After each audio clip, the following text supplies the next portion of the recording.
Hi, thanks very much for watching me here at A Higher View. This is a new program here for Manchester Public Television, and my intention is to be able to share tools with you and to be able to see things from a different perspective, hence the name A Higher View. And I wanted to be able to empower you, my viewers, and residents of Manchester, whomever, to be able to overcome obstacles and to see things in ways that we might not have ever seen them before. To be able to take a step back or just pause and really be able to break through into new areas of our lives, new areas of creative expression, new areas of exploration, communication, and other what I would call vital life skills or life just tools to be able to really have a greater quality of life. So often I think that we think that if we do more things or have more things or what have you, that our life is composed of the things that we have or the stuff that we do. And basically that's not, in my perspective, in my view, where it's at insofar as a human being and their quality of life. So my intention is to touch people, whoever might be seeing the show, and to be able to give you, again, practical tools on how to move ahead in life and move ahead with your own idea about your life and about ourselves and our interactions with others and interactions with the country at large, as we see it in the news, and what's happening in the world as well, because we're all part of one gigantic world here, and we're all contributing to it in some way, whether that's a positive or a negative way. So in our own lives, I really feel as though that it's important that we embody certain virtues and that we embody particular characteristics and qualities that we would be able to be of benefit to whomever we meet. In this particular program, I'm not interested in discussing politics really, though I'll touch upon that. I'm not interested in discussing the latest trends or what have you, or sports. I'm really concerned about seeing people become empowered and having, again, that quality of life that I think that we all want and that we all really need. And our perspective is the most important thing that we could ever have in all this. So the first tool that I'd like to present to you, my viewing audience, is actually the tool of mindfulness, where if we are mindful of our emotions, we're mindful of our bodies, we're mindful of our thoughts, we're able to move ahead in areas that we didn't really see or perceive before. And it's important that this tool really be ingrained in us. For example, basic mindfulness would be just the way that we're perhaps sitting or perhaps leaning over a table like this. It's important that rudimentary things or basic things get done first, and then we can progress on to more advanced topics or advanced ways of really interacting with others or our world or circumstances that we might immediately find ourselves in, and even observing old mindsets that we've had that don't allow us to move forward in the things that we'd like to do. So with mindfulness of the body, this allows us to really have an awareness of invading another person's space. This allows us to be able to see how a person is toward us, whether they're comfortable with us, uncomfortable, and also to be able to know when to gauge someone as well, because that incumbent within mindfulness is sensitivity. You can't be mindful without really being sensitive. And by sensitivity, I don't mean that we're necessarily yesing people to death or knowing people to death, but it's a matter of becoming sensitive to how a person is emotionally, their body language. If somebody crosses their arms, it's this defensive posture that we know not to proceed in, and just stop and back off and maybe rethink what we're doing and why we're trying to do it as well. So mindfulness of body is very important too, because if we're into sports, or we'd like to be into sports, or martial arts, or just in everyday life, having good body mechanics and being able to know how to use the musculature of the body is really important as well. So this is a skill that we can learn and that we can give to other people as well, as a blessing to them. Another aspect of mindfulness is mindfulness of our energy level or our speech. So basically, being mindful of our energy level allows us to really practically know when to do something, when not to do something, how we feel about something, how we don't feel about something. And in this exchange between how we feel and what we want to seek it done or perhaps avoid, it's important that we are aware of our energetic level and the energetic level of others as well. Having a synergistic type of outlook, an outlook that allows us to work with other people and them mutually benefit from us, and their presence benefiting us as well. It's very important. I think too often, if we look in the city of Manchester and we see different cultures and engaging these cultures or people in these cultures or what have you, whichever way you want to approach it, it's so important to have the right energetic level and the right approach to being able to really go into a culture or someone else's different view or vantage point, whatever the case might be. And so also you can see that our own energy level feeds into the physical body itself, of course. We know we could have a lot of energy that's pent up, that's wanting expression, and we don't know how to particularly do that. And so being mindful of our energy is very important. And again, that works together with the body and how we're carrying ourselves or not carrying ourselves, and good body mechanics. Another aspect of mindfulness is the mindfulness of our thoughts.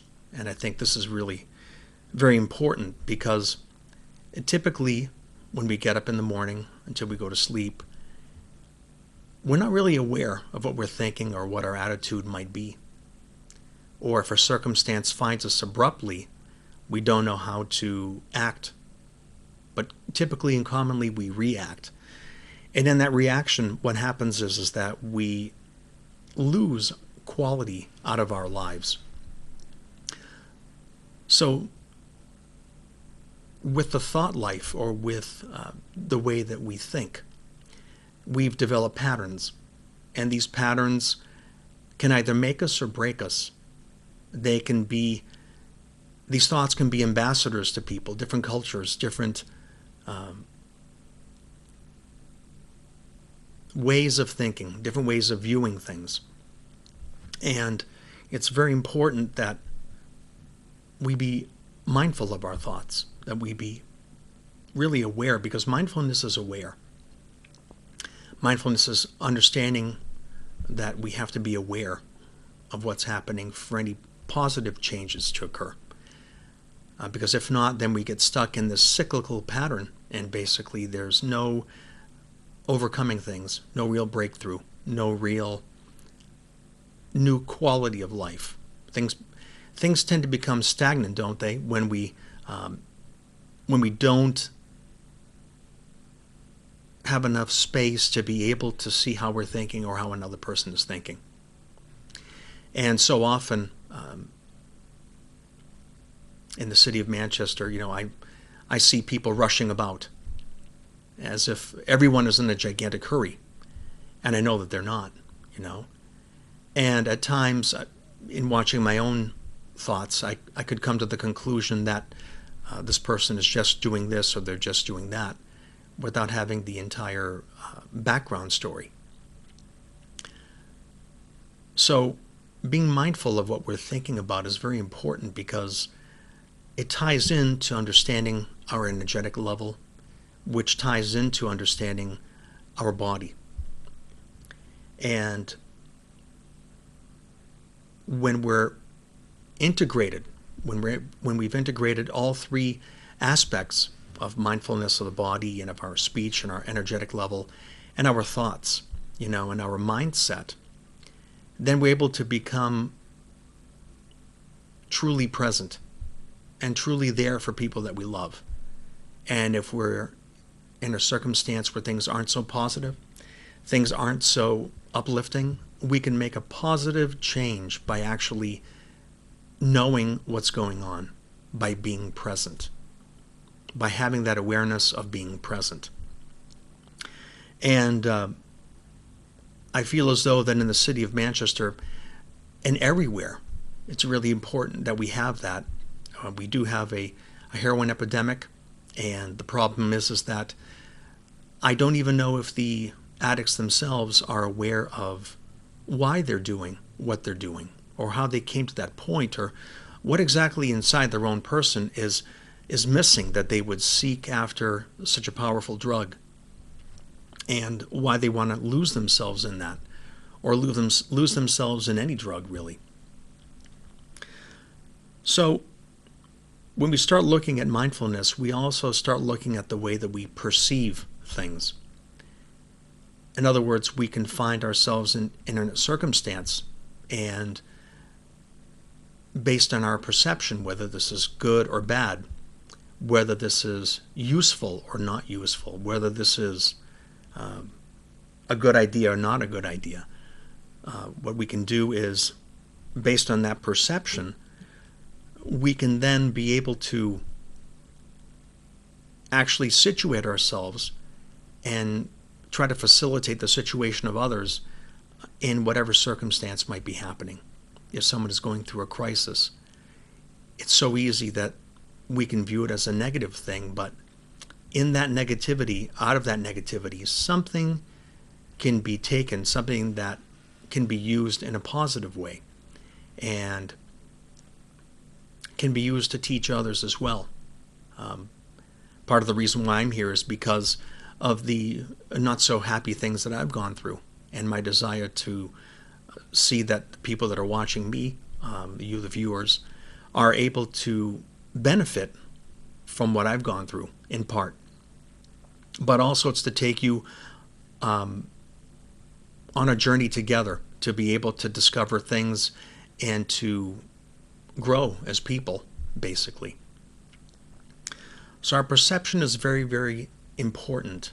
And I think what happens daily is, from when we get up to when we go to sleep, is that we don't really question what it is that we are thinking. And the thinking aspect that we discussed earlier, which is part of mindfulness, is so pivotal in everything that we do. And we, I think, never question what we believe, why we believe it, our own self-view, the view of another person, and how it is that situation got like it has, whether in our own personal lives or in the city of Manchester with its own challenges besides the heroin crisis or epidemic. And it's from that point that we're able to decide to be of benefit to one another.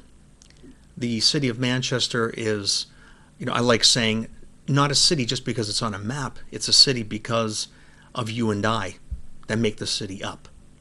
Without you and I, it's just a ghost town. And do we like the way that the city is? Do we like what we see here? If we do, great. How can we improve that and make that better for everyone? If we don't, what can we do to stop that and turn things around? Because everything is really interrelated. Our lives are interrelated with one another. You can't have a society without it. Part of that society is, in the United States at least, a city and towns surrounding that city. And so it's very important to me, at least in my idea, in my perception, that we actually understand that it's not just the Hillsborough County, Merrimack County, all these different counties, but what are we doing of benefit for actually the entire world? Because we can have a myopic view of thinking that we're just doing things and it's just for me. And me things are important. Selfish things are a little bit different. Me things are things we all have to do daily, which are pretty self-explanatory. Working, shopping, so forth and so on. But I believe that for the city of Manchester and our daily lives as well, the quality of life that we have can be so much better. And that requires having a presence, having an awareness of what's happening here in our own person and what's happening in the city as well. So from that perspective, I'd like to also discuss a bit about our lives here and understanding how we are impacting one another. So if we approach our lives from a mindful way, then we're able to actually interface with one another in such a way that we don't have defenses towards one another, we don't have misgivings towards one another, there's no suspicion, and that we're able to actually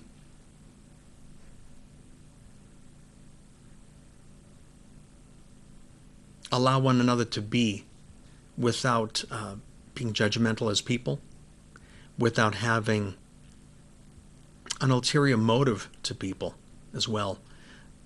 The people are just like us, and the way we treat another person, it speaks volumes. It's indicative of where our hearts are at and where our motives are at. And I'm seeing, at least in the small view that I have of the city of Manchester, that people are becoming more hardened. I'm seeing that a lot harder and a lot more kind of indifferent. I'm not sure if it's because of kind of like the hecticness that our lives have, but it's important that we not lose perspective that we're all in it together, and that it's important that we really be there for one another. You can't be there for someone if you're not present. If you're constantly thinking about yourself and your own agenda and your own career and your own job and whatever it might be, it simply doesn't work. Sooner or later, you'll have conflict happening. And in that conflict, it'll cause things to, at some point, gridlock and break down. So it's really important, I believe, that we really understand how it is that each one of our lives impacts the other, and how our attitude and our perception towards one another is really everything.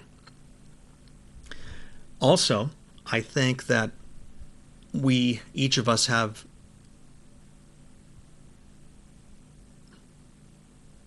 accepted ourselves to a large degree as, this is who I am, I can't change, or this is who I am, accept me as I am. Or maybe some people watching me might be asking, I haven't really found my thing, I haven't found my niche, I haven't found who I am, or what my particular perspective in life might be, what it is that I want to do career-wise. I would say that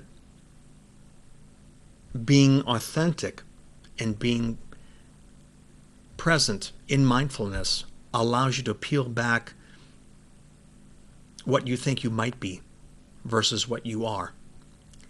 And, our city is composed of us. And what we really are is what this city really is. We can have great looks. We can have a great smile, a great set of clothes, wonderful vehicle, all these things. But if we're bereft inside and we don't have inner qualities, then the exterior doesn't mean much. It means nothing, really. Because it's so easy to live a self-centered life. And that really cuts off everything and everyone else. And it's not really a loving act either, is it? So I think that when it comes to our identity and who we are, we've accepted certain things, we've rejected certain things, and we're kind of ambiguous about other things as well. And I think it's important that we understand where we fit in that spectrum of knowing, not knowing, thinking we know. And our identity really is wrapped up in our purpose. This show has my name on it, Steve. And being a resident of Manchester, having been in the military from 90 to 93, U.S. Army, I was overseas in the Middle East. And I get to saw how people live and how they interacted with one another, how they interacted with me.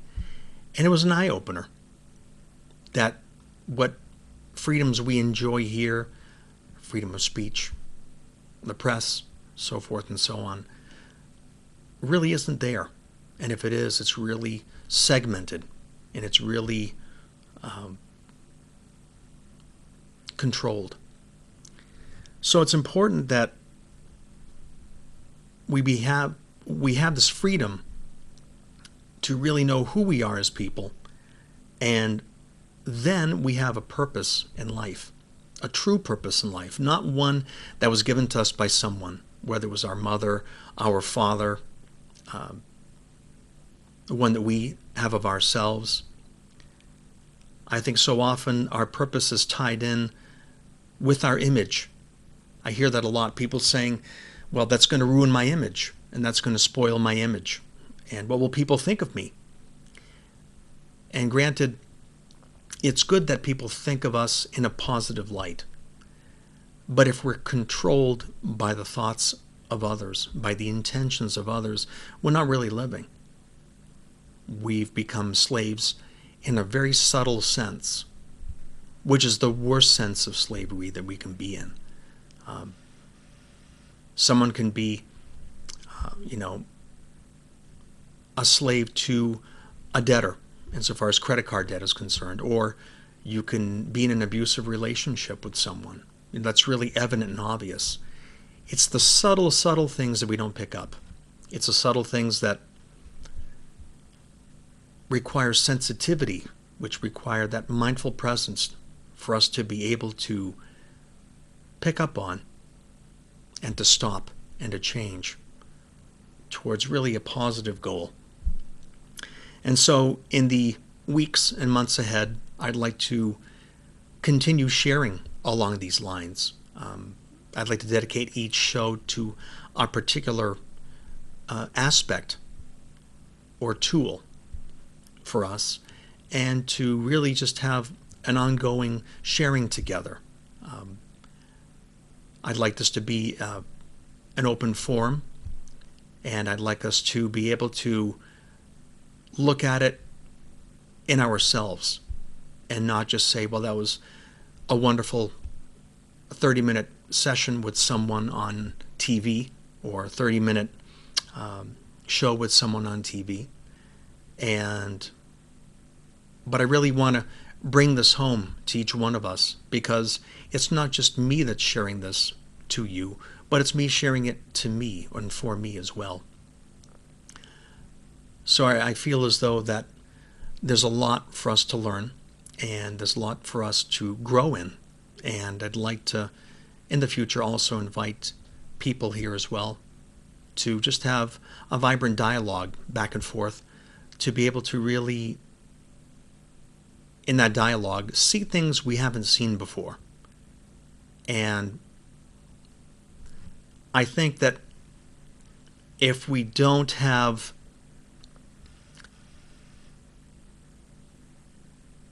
a foundation, we can't build anything at all. And then from that foundation, we can build up, and then we can finally have a clearer understanding of our daily lives, ourselves and one another, of what's happening in our city, and to be able to really be of benefit to one another, and to understand that the liberties that we share here, the freedoms that we have, are not cheap. I'm a military veteran myself, and there's a cost involved. Nothing is free, per se. There's no free lunch to things in this world. And so it's my hope that as you and I walk together in the weeks and months ahead, that we'll be able to have seen things we haven't seen before, and to actually be able to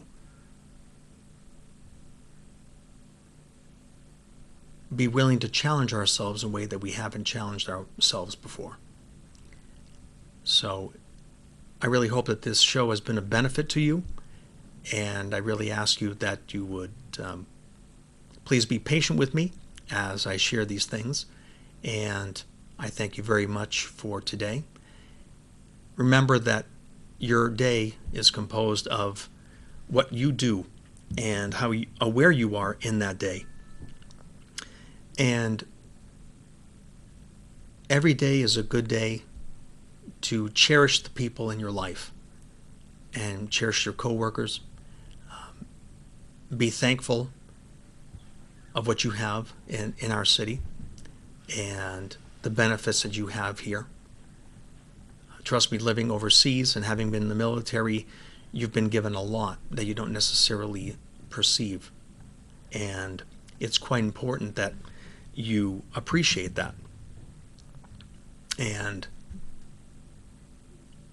take to heart that you can make a difference for the city, and that the city doesn't have to be bound up with all sorts of problems. So again, I thank you very much, and I hope to see you soon. Thank you.